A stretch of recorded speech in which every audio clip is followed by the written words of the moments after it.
ఉండకూడదు, కానీ కర్మని పుణ్యంగా మార్చుకునే ప్రయత్నం కోసం వెంపర్లాడవద్దు. దాన్ని దేని కొరకు వెంపర్లాడతావు?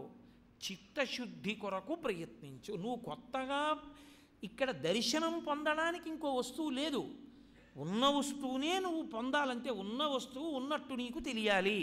నేను మీకు ఒక ఉదాహరణ చెప్పాలి అనుకోండి. మా ఇంట్లో ఒక చక్కటి రాగి చెంబు ఒకటి ఉంది.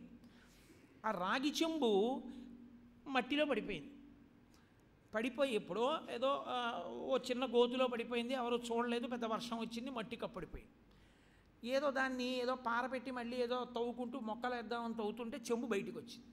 ఇప్పుడు బయటికి వచ్చినటువంటి చెంబుని పైకి తీస్తే శుభ్రంగా మట్టి పట్టి కిలివంటారు పట్టేసి ఉంది.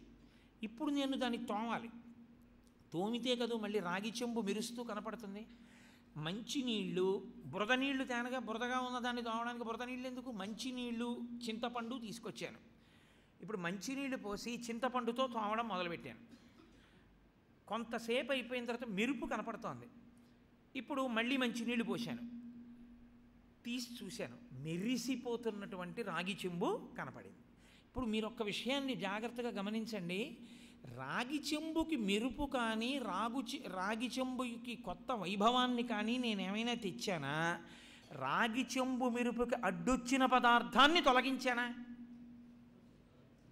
మెరుపుకి అడ్డొచ్చిన దాన్ని తొలగించాను. తొలగించడానికి ఉపయోగించింది వాడుకోవడానికి పనికి రావాలనుకుంటానా? చింతపండుతో రాగి చెంబు తోమాను, ఉసే దీన్ని పులుసులో పడేయని ఇస్తానా మా ఆవిడికి? నీ మొహం ఇచ్చ దాంతో పులుసు ఏమిటిరా అంటుంది. దాన్ని తీసి పక్కన పారేస్తానంతే. వాడడానికి మొదలుపెట్టినప్పుడు చాలా మంచిది చింతపండు, మురికితో ఉన్నది చెంబు. చెంబుకి మురికి తీరిన తర్వాత ఈ మురికి చింతపండులోకి వచ్చింది. ఇప్పుడు ఈ చింతపండును బయట పారేశాను. చిత్తశుద్ధి కొరకు నీకు జ్ఞానము కలిగి, జ్ఞానము వలన నువ్వెవరో నీవు తెలియజేయడానికి సత్కర్మ చేయాలి తప్ప సత్కర్మని పుణ్యంగా మార్చుకునే ప్రయత్నం చేసుకోకు. చేసుకుంటే మళ్ళీ అనుభవిస్తావు, మళ్ళీ సున్నకొస్తావు. ఎందుకది? ఏమిటి దానివల్ల ప్రయోజనం? కాబట్టి కర్మ చేయుట యందు కౌశలమును పొందు. అన్నీ ఈశ్వరార్పణం చెయ్యి. చేస్తూ ఈ కర్మలన్నీ దేని కొరకు అంటే నా చిత్తశుద్ధి కొరకు, ఉన్న మాలిన్యము తొలగి నేను నిర్మలత్వమును పొందుట కొరకు అన్న స్థితిని పొందు. పొందితే నువ్వు కట్టుకున్న వేషాన్ని విప్పేయడం అయిపోతుంది అంతే. ఒకడున్నాడు, ఒక నటుడు, ఆయన కోట్లకు పడగలెత్తినవాడు. ఆయన చక్రవర్తి వేషం వేశాడు. వేషం వేసిన తరువాత దిగిపోయాడు సింహాసనం మించి. అయిపోయింది ఆ రోజు నాటకం. నేను చక్రవర్తినండి అంటాడా? ఇంకాను అయా ఆంధ్రభోజ కృష్ణదేవరాయ అనమని పిలవమని అడుగుతాడా? అడగడు. తను వేసుకున్నవన్నీ తీసుకెళ్ళి విప్పేస్తాడు. నేనే అంటాడు. ఏదో నేనే నటించాను అనుకోండి. నేను కోటేశ్వరరావునండి, నేను కృష్ణదేవరాయల వారు ఏమిటి, ఏదో కాస్త పొడుగ్గా ఉన్నాను నాతో వేయించారండి అంటాను.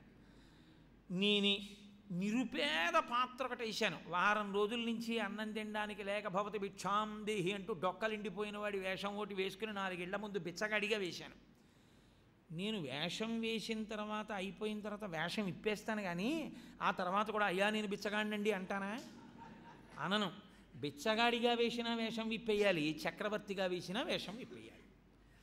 నువ్వు ఇక్కడ ఏ వేషాన్ని పొంది ఉన్నావో ఆ వేషాన్ని లోపల విప్పేస్తూ ఉండాలి. ఇక్కడ నువ్వు పండితుడివి అనిపించుకున్నావు, లోపల ఆ పండితుడన్న చొక్కా తీసేయాలి. అసలు రూపం ఏదో ఆ మెరుస్తున్న రాగి చెంబుగా నిలబడాలి. ఆ మెరుపు రావడం కోసం పాండిత్యం అన్న చొక్కా తొడుక్కున్నావు, లేకపోతే పాండిత్యం అహంకారానికి కారణమై కూర్చుంటుంది. అప్పుడు మళ్ళీ పుట్టాలి. నేనేనండి భాగవతం చెప్పాను అన్నాను అనుకోండి. అవును నువ్వే చెప్పావు అంటాడు ఈశ్వరుడు. ఇప్పుడు దీనికో ఫలితం ఉంటుంది, అది అనుభవించడానికి రావాలి. అయిపోయిందంతే అక్కడితో. మళ్ళీ 0 కాదు.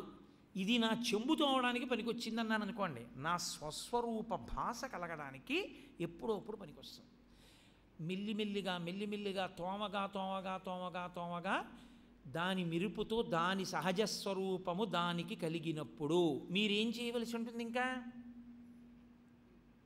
ఏమీ చెయ్యక్కర్లేదు. ఇక దాన్ని ఏమీ చేయక్కర్లేదు, దాన్ని అలా ఉంచడమే అంతే.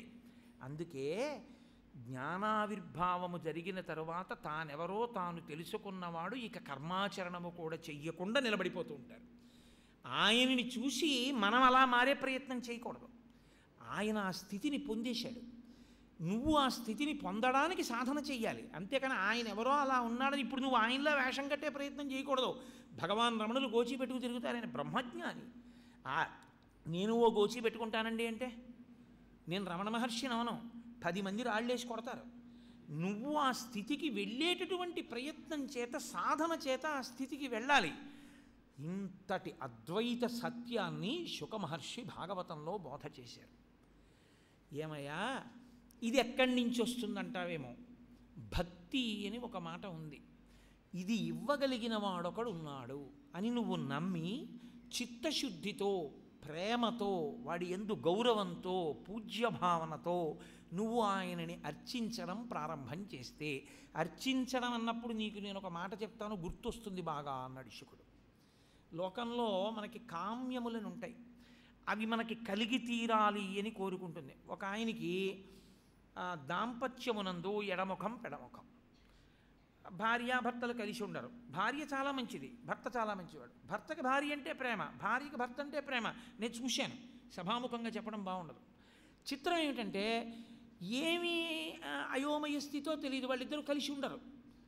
ఆ తర్వాత కలుసుకున్నారనుకోండి ఆ దంపతులు, నాకు తెలిసినటువంటి విషయంలో ఇప్పుడు వాళ్ళిద్దరు ఏం కోరుతూ ఉంటారు, ఎప్పుడు ఆమెతో కలిసి ఉండాలన్న కోరిక ఉంది కాబట్టి మా మధ్య వచ్చినటువంటి ఈ అరమరికలు పోయి మేము కలుసుకోవాలని ఈశ్వరుణ్ణి ప్రార్థిస్తాడు. అప్పుడు ఎంత ఆర్తితో అడుగుతాడు, మీరు ఎక్కడికి తీసుకెళ్ళండి ఇది అడుగుతాడు.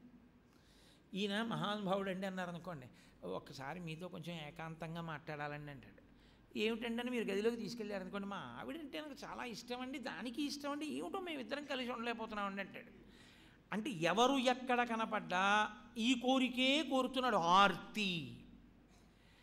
దాన్ని కృప చెయ్యగలడు అనుకున్నవాడి కాళ్ళు పట్టుకుని చిత్తశుద్ధితో చెప్తున్నావా, చెప్పట్లేదా? దాంపత్యమునందు ఆనుకూల్యత కావాలనుకున్న వాళ్ళు పార్వతీదేవిని అర్చిస్తారు. అలాగే మహారాజ పదవి కావాలనుకున్న వాళ్ళు పరమేశ్వరి పూజ చేస్తారు. ఐశ్వర్యం కావాలనుకున్న వాళ్ళు దుర్గాదేవిని పూజ చేస్తారు. తేజస్సు కావాలనుకున్న వాళ్ళు అగ్నిహోత్రాన్ని ఆరాధన చేస్తారు. ఇంద్రియ పటుత్వం కావాలనుకున్న వాళ్ళు దేవేంద్రుణ్ణి ఆరాధన చేస్తారు. అలాగే వీర్యవృద్ధి కావాలి అనుకున్న వాళ్ళు రుద్రుణ్ణి ఆరాధన చేస్తారు. ఇలా ఒక్కొక్క దానికి జ్ఞానము బాగా కలగాలనుకున్న వాళ్ళు శివారాధన చేస్తారు. ఒక్కొక్కరిని ఒక్కొక్క దానికి ఆరోగ్యం బాగా కలగాలి మళ్ళీ అనుకున్న వాళ్ళు అశ్వినీ దేవతలను ఉద్దేశించి ఆరాధన చేస్తారు. ఇవి వాళ్ళ వాళ్ళ అధికారాలు. అన్నీ ప్రభుత్వం యొక్క కార్యాలయాలే, అన్నీ ఆంధ్రప్రదేశ్ ప్రభుత్వము అని ఉంటుంది. కానీ రేషన్ కార్డు కావాలి అంటే పోలీస్ స్టేషన్కి వెళ్ళకూడదు. అది ప్రభుత్వ కార్యాలయమే కదండి, పోలీస్ స్టేషన్ కూడా. ఇక్కడ ఎందుకు ఇవ్వరండి అంటే ఇవ్వరు, ఎంఆర్ఓ ఆఫీస్కి వెళ్ళాలి. మీ ఇంట్లో దొంగతనం జరిగితే అక్కడి నుంచి దొంగతనం జరిగిందండి అని చెప్పి దేవాదాయ ధర్మాదాయ శాఖ అసిస్టెంట్ కమిషనర్ గారు ఆఫీస్కి వెళ్ళకూడదు. ఆయన విష్ణు సహస్రం పుస్తకం ఒకటి ఇచ్చి చదువుకోండి అని పంపిస్తారు. మీరు పోలీస్ స్టేషన్కి వెళ్ళాలి. అన్నీ ప్రభుత్వ కార్యాలయాలే, కానీ దేని శాఖ దానిది. ప్రభుత్వమే గ్రంథాలయం పెట్టి మీకు చదువుకోమంటుంది, ప్రభుత్వమే పాఠశాల పెట్టి మీ పిల్లల్ని తీసుకురండి, డబ్బు ఇవ్వక్కర్లేదు చదువు చెప్తానంటుంది, ప్రభుత్వమే కారాగారం పెట్టి జేబు కత్తిరించి అందులో ఉండని తీసుకెళ్తుంది. శిక్షించుట రక్షించుట రెండూ ప్రభుత్వ పరంగా జరిగినట్టే, ప్రభుత్వము ఈశ్వరుడైతే ఆయన ఇచ్చిన శాఖలు ఇవన్నీ. వీళ్ళ వలన మీరు ఆ ప్రయోజనమును పొందాలి. దాన్ని వైదిక కర్మాచరణము అంటారు. ఏది ఏ కామ్యమునకు ఏది చెయ్యాలో అది ఆరాధించి దాన్ని పొందుతారు. ఇలా నీకు ఆ కోరిక ఉన్నప్పుడు అంత శ్రద్ధతో ఆ భక్తితో ఆ పూజ చేసి ఆ కోరిక తీర్చుకున్నావా లేదా? పిల్లలు లేరు, కనపడ్డ గుడికల్లా వెళ్ళి నమస్కారం చేసి, ఎవరైనా కాస్త భగవద్భక్తి ఉన్నవాళ్ళు అంటే చాలు, వాళ్ళ దగ్గరికి వెళ్ళి ఏమిటోనండి పిల్లలు లేరండి ఏం చెయ్యాలోనండి, పెళ్ళవగానే వచ్చి దండం పెట్టినప్పుడు సుపుత్ర ప్రాప్తిరస్తు అంటే అప్పుడే ఎందుకు లేదురు అన్నారు. ఇప్పుడేమో ఏమంటే పిల్లలు లేరండి అని చెప్పేసి వాళ్ళ కాళ్ళు ఎట్టుకోను వీళ్ళ కాళ్ళు ఎట్టుకోను. ఇప్పుడు నువ్వు అందరి కాళ్ళు పట్టుకుని ప్రార్థన చేసినట్టు పిల్లల కోసం ఆర్తితో సత్కర్మాచరణము కేవలము ఆత్మ యొక్క జ్ఞానము కలిగి నీ యథార్థ స్వరూపము నీకు భాషించడానికి శ్రీమన్నారాయణార్చన చెయ్యి. అందుకు మార్చు నీ కర్మలనన్నిటినీ, ఆ చిత్తశుద్ధికి సాధనములుగా వాడు. ఆ చింతపండు ఆ మంచినీళ్లుగా దీన్ని తిప్పు. తిప్పితే ఆ కర్మ ఎందుకు పనికి వస్తుంది? వాడిన చింతపండు ఎందుకు పనికి వస్తుంది? కానీ రాగి చెంబు మెరుస్తూ తెలుస్తుంది.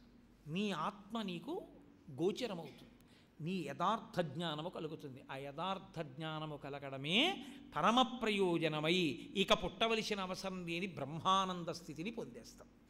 కాబట్టి అమరేంద్రాదులు కొల్చు భంగిజనులబ్జాక్షు సేవించగా విమల జ్ఞాన విరక్తి ముక్తి నొసగున్ వేయేల భూనాథ తత్కమలాధీశు కథా సుధారస నదీ కల్లోల మాలా పరిభ్రమమెవ్వానికి నయిన కర్ణయుగళీ పర్వంబు కాకుండుని అంటాడు మహానుభావుడు. పోతన గారు ఎలా పడ్డాయో అసలు ఆ వ్యాసుల వారి సంస్కృతానికి అనువాదం అంత గొప్పగా పడింది. పలికెడిది భాగవతమట పలికించు విభుండు రామభద్రుండట. అందుకు పడింది మహానుభావుడికి. అమరేంద్రాదుల కొల్చు భంగి, నువ్వు దేవతల్ని పూజ చేసి కోరిక ఎలా తీర్చుకుంటున్నావో జనులు అబ్జాక్షు సేవింపగా అలా నువ్వు శ్రీమన్నారాయణార్చన చెయ్యగలిగితే, పరబ్రహ్మాన్ని అర్చించగలిగితే జనులు అబ్జాక్షు సేవించగా విమల జ్ఞాన విరక్తి ముక్తి నొసగున్. అన్నీ తీసేస్తాడని మీరు అనుకోకండి. అలా చేస్తేనండి ఇంకా ఏదో సంసారం పోతుందండి, సన్యాసం తీసేసుకుంటామండి, ఏదో పాడైపోతామండి అని కొంతమందికి ఒక పెద్ద ఆలోచన. అలా ఏముండదు. జ్ఞానమున్నవాడికి ఐశ్వర్యము పోతుందన్న బెంగ ఉండవలసిన అవసరం అసలు ఉండదని మీరు గుర్తించాలి. ఎందుకో తెలుసా అండి? అలా పోనివ్వడు ఈశ్వరుడు. ఎందుకనంటే ఆయన రక్షణ ఉండగా ఎందుకు ఇబ్బంది వస్తుంది? ఉన్నది ఉండి ద్విగుణీకృతమై ఇటువంటి కర్మాచరణము చేత ఏమైపోతుందంటే వైరాగ్యం వస్తుంది. అన్నీ అనుభవిస్తాడు. ఇదో సుఖం అండి అంటాడు. అసలు సుఖం ఏమిటో తెలుసా అండి?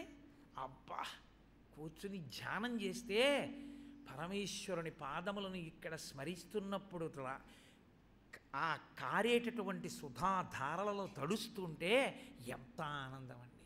ఈశ్వరుడండి ఆయనండి అంటాడు. ఆయన ఇప్పుడు ఏమంటాడంటే అన్నీ అనుభవిస్తాడు.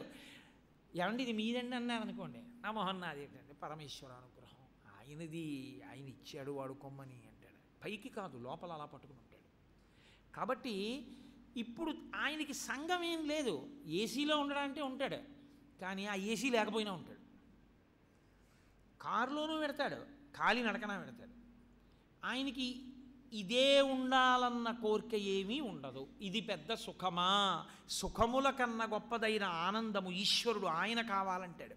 అప్పుడు ఏమవుతాడంటే, అందుకే వైరాగ్యం అన్న మాటకి సరి అయిన ఉదాహరణ ఏదో తెలుసా అండి? గాలి. ఇప్పుడు సంసారంలో ఉన్నవాడు వైరాగ్యంతో ఉండకూడదు అన్నది యథార్థమైన సిద్ధాంతమైతే త్యాగరాజు గారు మోక్షం పొందకూడదు, అన్నమాచార్యుల వారు మోక్షం పొందకూడదు. బట్ట మార్చిన వాళ్లే మోక్షాలను పొందుతారు, బట్ట మార్చిన వాళ్లే వైరాగ్యాలు పొందుతారన్న సిద్ధాంతము పరమ తప్పు. బట్ట మారిస్తే వైరాగ్యం ఎక్కడొస్తుంది? లోపల మార్పు వస్తే వైరాగ్యం వస్తుంది. కాబట్టి కర్మాచరణమును తిప్పితే వైరాగ్యం వస్తుంది. అన్ని సుఖముల మధ్య ఉండి కూడా ఇవేముంది లేదురు అని నిస్పృహుడై ఉంటాడు. అందుకే గాలి చూడండి, పూల మించి వెడుతోంది అనుకోండి, మల్లెపూల వాసన వస్తుంది. ఆ గాలి అలా వెళ్ళిపోతున్నప్పుడు ఒక కుక్క యొక్క కళేబరం పడుంది అనుకోండి, ఆ కళేబరం మీదకి వెళ్ళింది. ఇప్పుడు ఆ దుర్వాసన ఆ గాలిలోకి ప్రవేశిస్తుంది. అంత పూల మించి వెళ్ళాను, నాకు మంచి పేరు వచ్చింది, దిక్కుమాల కుక్క పీనుగు మించి వెళ్ళాను, నాకేమో ఈ కుక్క కళేబరం కంపు నాలోకి వచ్చి నన్నేమో అందరూ ఇలా రుమాలడ్డు పెట్టుకుంటున్నారని ఏమైనా బాధపడుతుందా? మల్లెపూల మించి వెళ్ళినప్పుడు పొంగిపోదు, కుక్క కళేబరం మించి వెళ్ళినప్పుడు కుంగిపోదు. పొంగు కుంగు రెండూ లేకుండా ఉండగలిగితే ఖగా మీరు నిలబడినట్టు. సుఖ దుఃఖ రెండింటిలోనూ ఖా మాత్రం ఉంది. ఒకదానికి ముందు సు ఉంది, ఓ దానికి ముందు దు ఉంది. సు అంటే మీకు బాగుంటే బాగున్నానని పొంగిపోవడం, మీకు బాగులేదనిపిస్తే బాగులేదని కుంగిపోవడం. ఈ సు దు రెండు లేవు, ఎప్పుడు ఖా ఆకాశం. ఆకాశం అలాగే ఉంది, మధ్యలో మబ్బులు వచ్చాయి, మధ్యలో మబ్బులు పోయి, దానికి ఏం అభ్యంతరం లేదు. అలా ద్వంద్వాతీత స్థితికి వెళ్ళగలిగినటువంటి స్థితికి వైరాగ్యమని పేరు. ఇప్పుడు పరమేశ్వరుణ్ణి చిత్తశుద్ధితో కర్మాచరణము చేసి ఆరాధిస్తే విమల జ్ఞాన విరక్తి ముక్తి నొసగున్. కాబట్టి ఇప్పుడు ఎప్పుడూ ఈశ్వర స్మరణతోనే ఉంటాడు, ఎప్పుడూ ఆయన గురించే తలంపు. ఏమవుతుంది? మీతో నేను మనవి చేశా, తలంపు అన్న మాటకు అర్థం మనసుది. స్మరణము అన్నది మీరు ఎప్పుడు చెప్పినా మనసుదే.